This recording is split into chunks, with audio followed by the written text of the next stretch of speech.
आप सभी का स्वागत है फॉर एस डी एकेडमी में।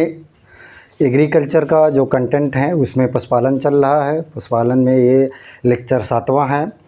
चलिए आज बात करते हैं जो हमारे पशु हैं उनकी देखरेख कैसे की जाए, या जब जो सींग रोधक करते हैं या बधियाकरण करते हैं, या एक गाय के औसतन एक घेरे का या उसके रहने के लिए कितनी जगह की आवश्यकता पड़ेगी, या उसके मादा के बधियाकरण को क्या कहते हैं, या उनमें दांत स्थायी या स्थायी कितने दिन में निकलते हैं, या घिसाव कैसा होता है, इसके बारे में बात करते हैं। आइए शुरू करते हैं।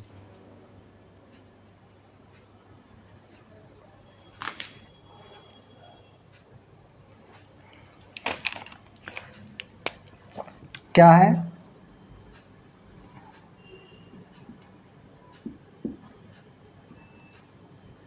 नवजात बच्चों की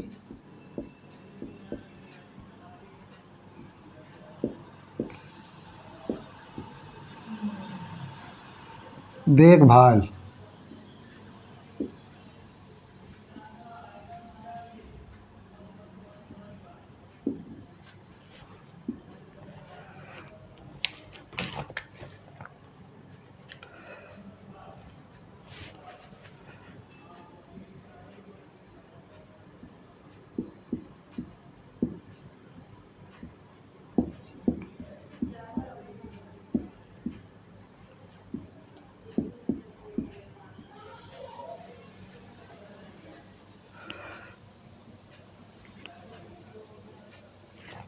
मतलब क्या, बच्चे की नाल को क्या करें, रोगाणु रहित।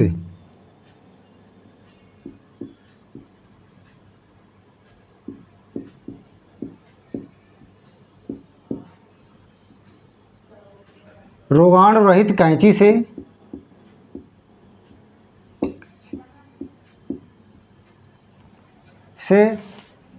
काटें। मतलब जब बच्चा, कोई गाय या भैंस या बकरी का बच्चा पैदा होता है तो क्या, जो नाल से जुड़ा हुआ होता है, जिससे क्या होता है, जब वो गर्भाशय में रहता है तो उसकी माता के द्वारा उसको क्या पोषण तत्व प्रदान किया जाता है, और जो बाहर निकलता है तो उस नाल को काटा जाता है। उस नाल को कैसे काटेंगे? बच्चे की नाल को रोगाणु रहित कैंची से या चाकू से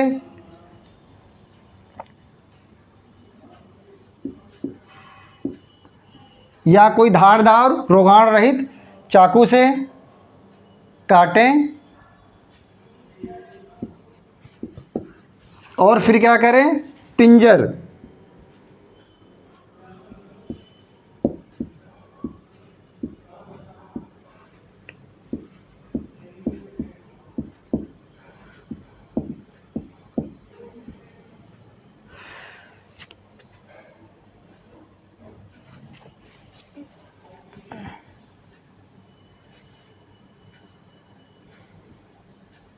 टिंजर आयोडीन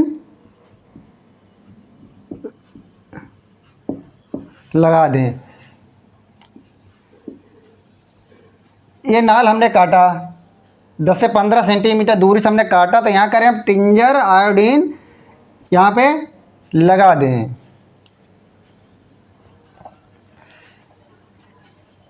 चाकी का जो स्टेलाइज होना चाहिए, चाकू भी स्टेलाइज होना चाहिए।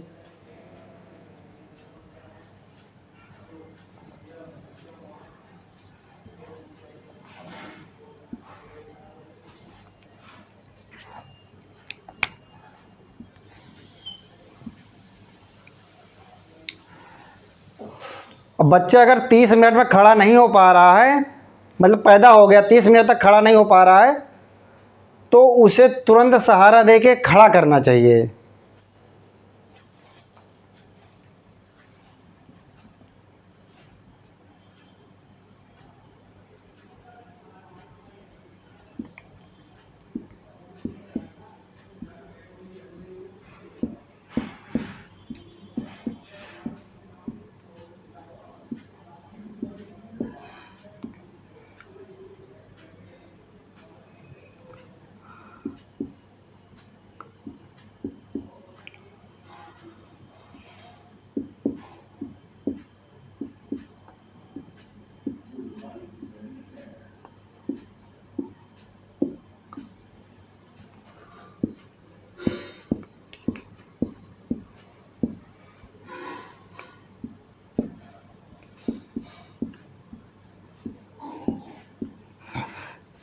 मतलब क्या है कि गला घोटू, गला घोटू, मुंह पका, खुर पका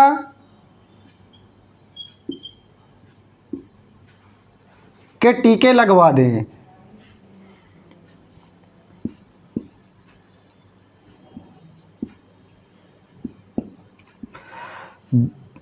बच्चे के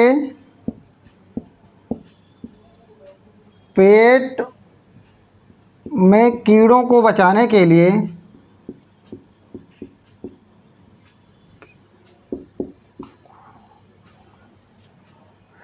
बच्चे को पेट के कीड़ों से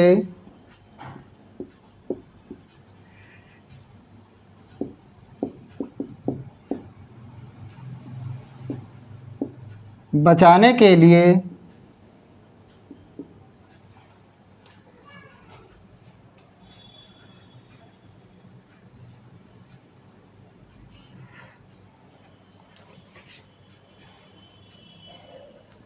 10 ग्राम पिपराजिन।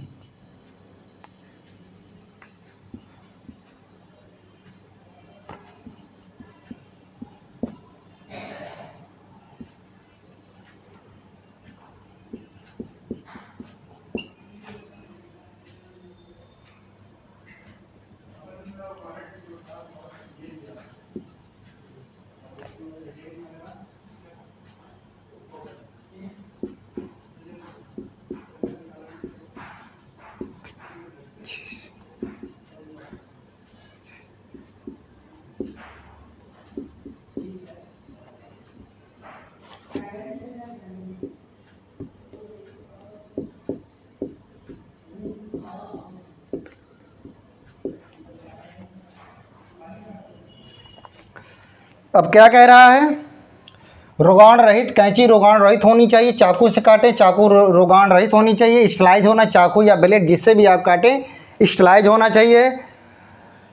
टिंजर आयोडीन लगा दें कटे हुए स्थान पर, टिंजर आयोडीन लगा दें कटे हुए स्थान पर।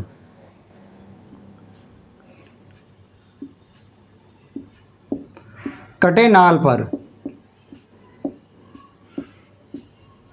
टिंजर आयोडीन लगा दें कटे नाल पर 6 माह की आयु तक। मतलब जब 6 माह का बच्चा हो जाए, 6 माह की आयु तक, तो क्या है, गला घोटू, खुर पका, मुंह पका के टीके अवश्य लगवा दीजिए। ये इम्पोर्टेंट है। ये 6 माह के बच्चे के को किस आयु तक, प्रश्न पूछा जाएगा, बच्चे नवजात बच्चे के किस आयु तक गला घोटू, खुर पका, मुंह पका के टीके लगवा देने चाहिए?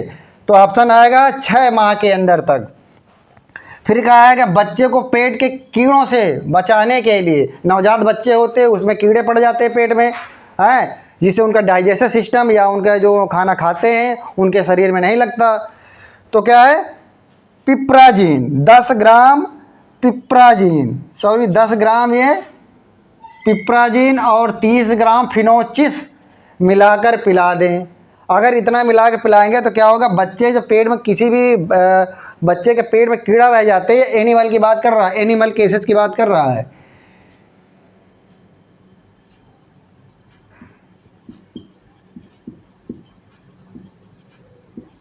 अरे एनिमल की बात कर रहा है, पता लगा तुम ह्यूमन के बच्चे को पिला दो, पता लगा कि नहीं सर ने बोला पिला दो, ठीक है। ये नवजात पशुपालन चल रहा है, उसमें बात चल रही है ये।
उपयुक्त रहता है।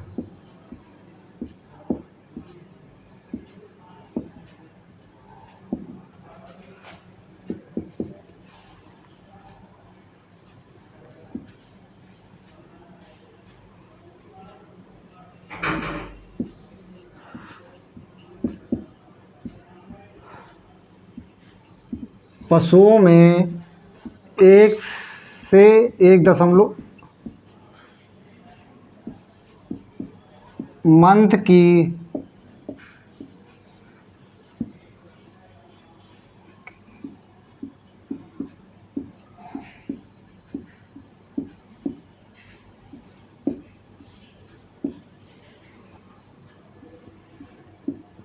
डिहार्निंग करते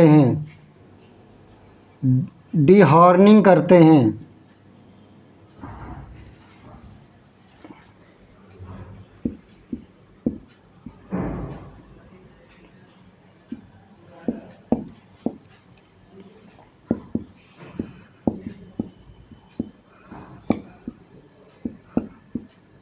सींग को कम आयु में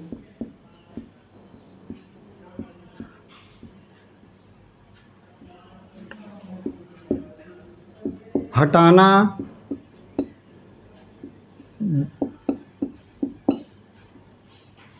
डिब्रीडिंग कहलाता है।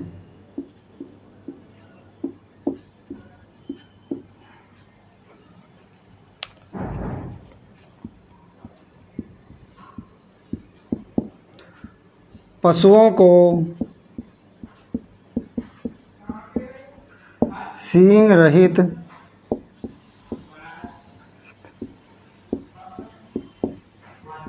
करने की विधियाँ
क्या कह रहा है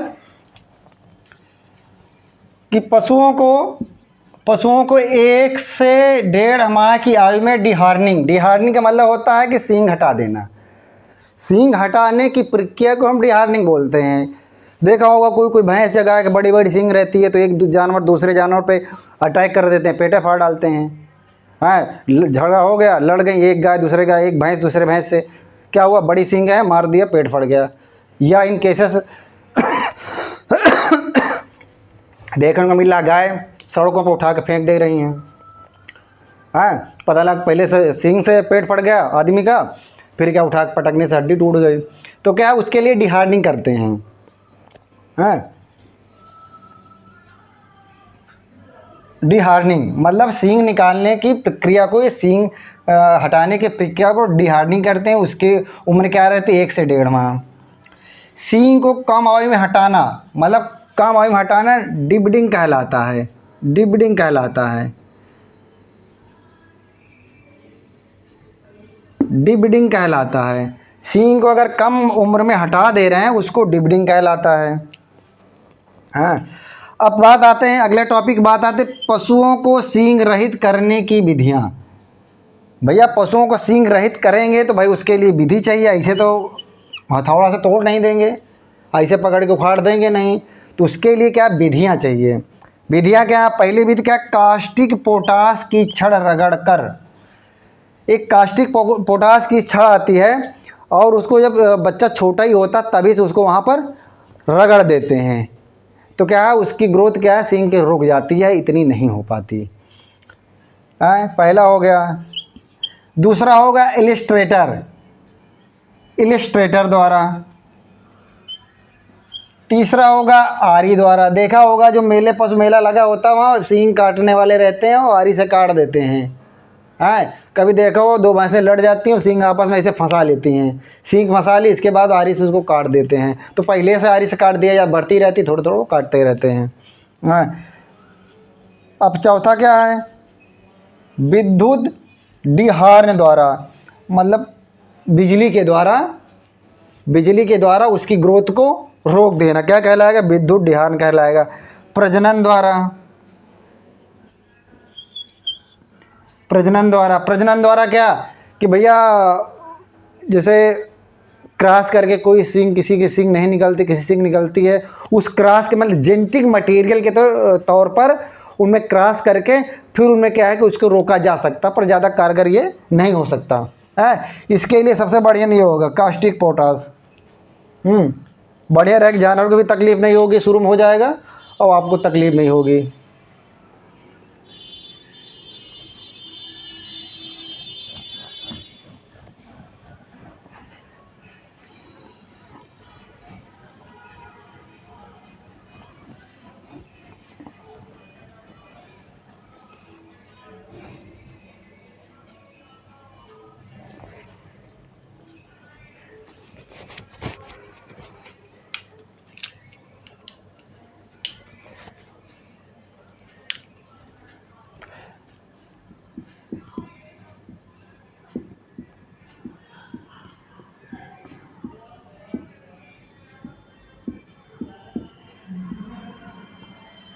मादा पशुओं को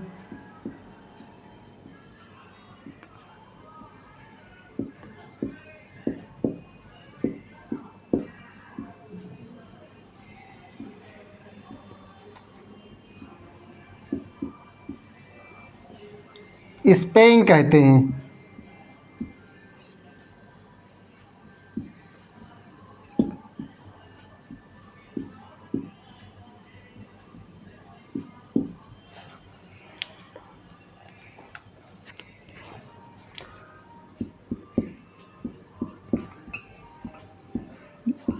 गाय भैंस के नर बच्चों को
क्या कह रहा है, मादा पशुओं को बधियाकरण, मादा पशुओं को बधियाकरण।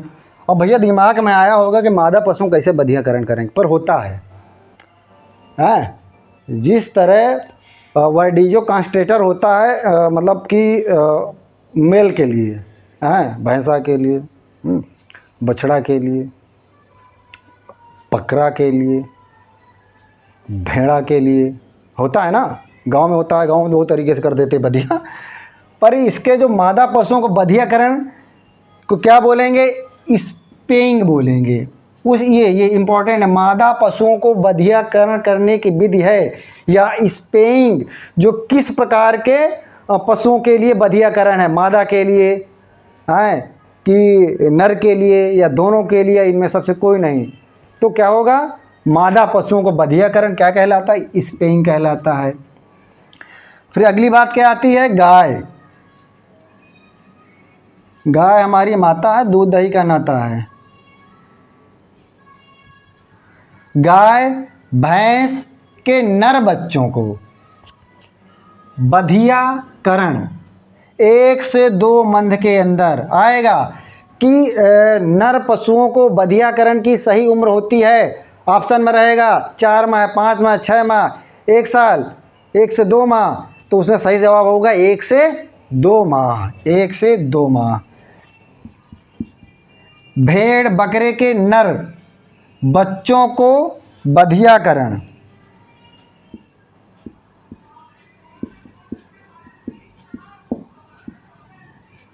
बधियाकरण 1 से 2 सप्ताह के अंदर करते हैं, क्योंकि क्या होता है ना, ये जो भेड़ और बकरा होते हैं जल्दी तैयार होते हैं और जल्दी कट भी जाते हैं, तो इनका क्या है, बधियाकरण थोड़ा जल्दी की मतलब कर दिया जाता है।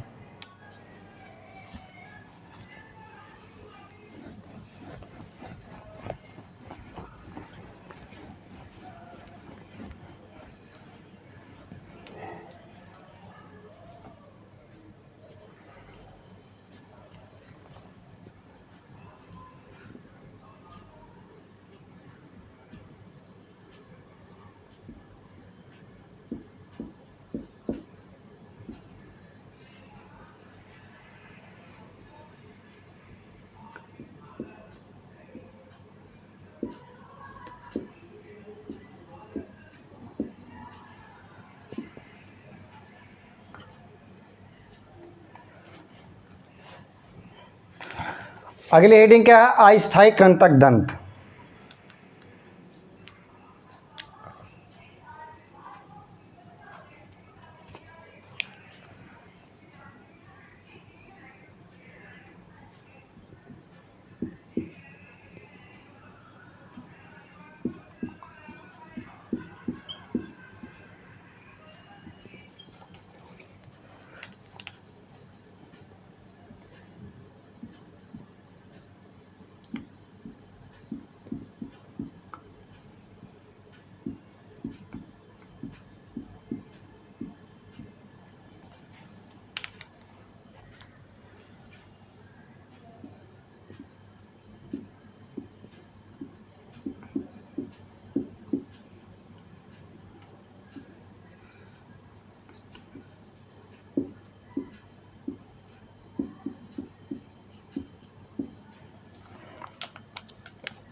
अस्थायी कृंतक दांतों के घिसने की आयु। पहला कॉलम क्या है, दांतों का नाम, कि भैया दांत जो घिसेंगे उनका नाम क्या रहेगा, उनका नाम क्या रहेगा।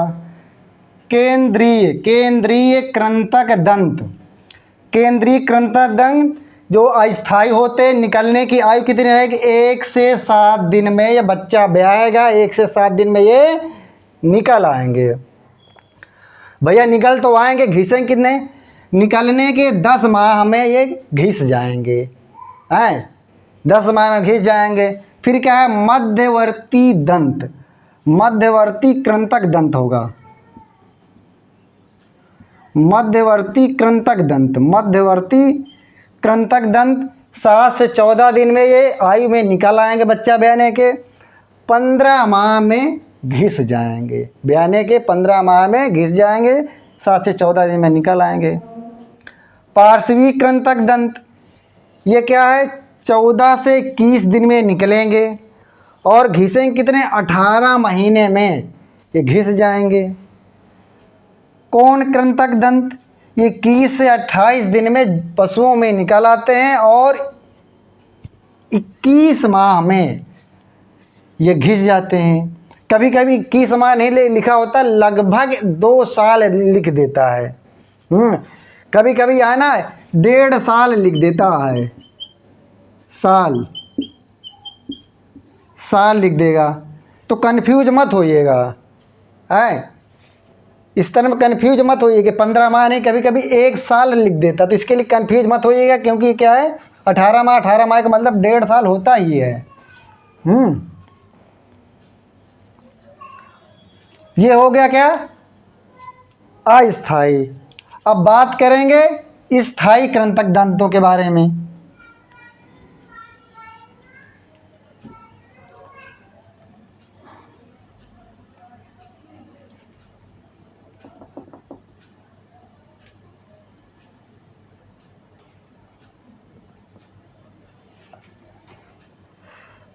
अब क्या बात है, स्थायी।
क्या है कि स्थायी कृंतक दंत निकलने की आयु, मतलब वो अस्थाई था, स्थाई थे। दांतों का नाम, दांत तो सारे वही रहेंगे। केंद्रीय दंत 2 वर्ष में निकाल आएंगे ये हैं। और घिसेंगे कितने वर्ष में हैं? ये घिसेंगे कितने वर्ष में? 5 से 5.5 वर्ष में ये घिस जाएंगे। मध्यवर्ती कृंतक दंत ये 2.5 से 3 वर्ष में निकलेंगे और 7 वर्ष की आयु में ये घिस जाएंगे। पार्श्विक कृंतक दंत ये क्या है, 3.5 से 4 वर्ष में निकल आएंगे और 8 वर्ष की आयु में क्या हो, ये घिस जाएंगे। कोण कृंतक दंत ये 4.5 से 5 वर्ष में निकल आएंगे और 9 वर्ष की आयु में ये घिस जाएंगे। तो ये हमारा हो गया दांत और बधियाकरण या डिहॉर्निंग, जो भी प्रोसेस था मेन हो गया। चलिए ठीक है, मिलते हैं कल एक फिर नए टॉपिक के साथ। तब तक के लिए सभी को नमस्कार, जय हिंद। चैनल को लाइक करें, सब्सक्राइब करें और शेयर करें।